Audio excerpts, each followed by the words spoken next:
IT Hinjawadi येथे काल एक टेम्पो ट्रॅव्हलर मिनी बसला भीषण आग लागून व्योम ग्राफिक्स कंपनीच्या 4 कर्मचाऱ्यांचा दुर्दैवी मृत्यू झाला होता।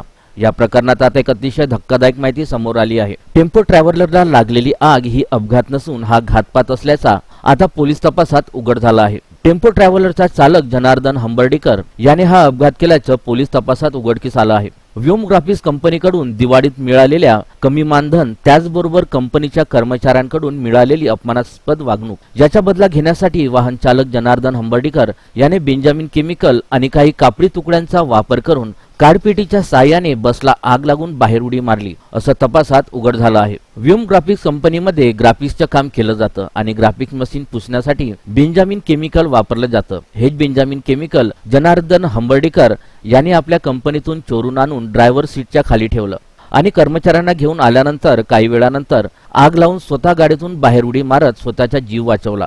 त्यानंतर काही कर्मचाऱ्यांना गाडीच्या बाहेर येता आले, परंतु 4 जणांना बाहेर न येता आल्याने त्यांचा मृत्यू झाला। आता पोलीस चालकावर गुन्हे दाखल करण्याची प्रक्रिया करत असून अधिकचा तपास केला जात आहे।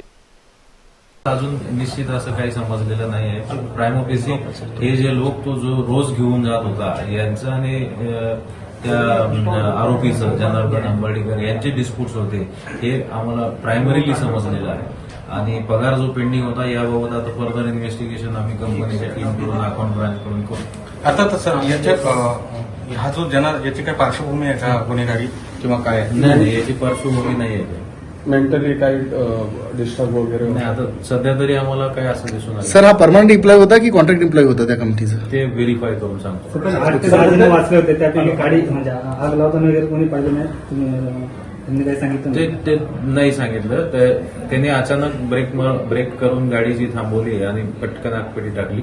आगीचा पहिला भडका उडल्यानंतर कॅओस तयार झाला आणि मग ही पुढची घटना सगळी झालेली आहे। सर आता किती जखमी आहेत आणि त्यांच्या प्रकृतीबद्दल काय माहिती आहे? आणखी काही सिरियस होते अशी काल माहिती कळत? 6 लोक काल रुबी हॉस्पिटलला ऍडमिट होते। एक अत्यवस्थ होता, डीप इंजुरीज ज्याला होत्या ते सूर्य हॉस्पिटलला आहे आणि सर्व सेफ आहेत, अंडर ट्रीटमेंट आहे। सर ब्रेक थ्रू कसा मिळाला? किती टीम काम करत होते त्याबद्दल एकदा परत? यामध्ये senior P HOD Shri Thorat आणि क्राईम पीआय तसेच डिटेक्शन ब्रांचची टीम होती आणि सब इन्स्पेक्टर काळे ज्यांनी ईडीमध्ये इन्व्हेस्टिगेशन सुरू केलं होतं। या सर्व टीम्स काम करत होत्या आणि टेक्निकल एव्हिडन्सवर टेक्निकल थिंग्सवर आम्ही ब्रेक थ्रू मिळवलेला आहे। केमिकल कंपनीतूनच घेतलं होतं का त्यांनी?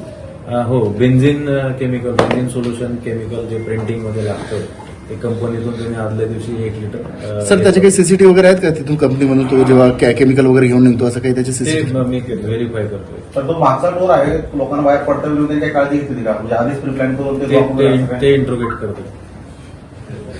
सर